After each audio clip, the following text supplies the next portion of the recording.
తాతల నేతులు తాగారని మూతులు వాసన చూస్తే గబ్బు కొడుతుంది. మనం మన పూర్వీకులు చేసిన గొప్పతనాలని మాట్లాడడం కూడా మానేసాం అనుకోండి. కానీ మన దగ్గర అద్భుతమైన నాలెడ్జ్ ఉందనుకుంటున్నాం, టాలెంట్ ఉందనుకుంటున్నాం. కానీ ఒక సీరియస్ ఎఫర్ట్ ఎందుకు పెట్టలేకపోతున్నామో ఆలోచించాల్సినటువంటి అవసరం ఉంది.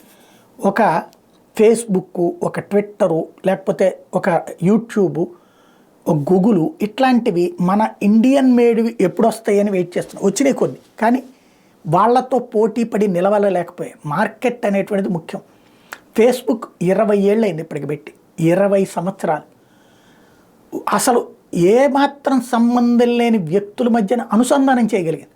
అట్లాగే రకరకాల ఆప్షన్స్ ఎప్పటికప్పుడు మారిపోతున్నాయి. ఫేస్బుక్ ద్వారా వాళ్ళకేం ఆదాయం వస్తుందో లేదు, మనకైతే పైసా ఖర్చు లేదు, కేవలం డేటా వాడుతున్నాం అంతవరకే. బట్ ఎంతమందిని అనుసంధానం చేసింది, ఎంతమందికి కొత్త మార్కెట్ ఇచ్చింది, కొత్త కాన్సెప్ట్ ఇచ్చింది.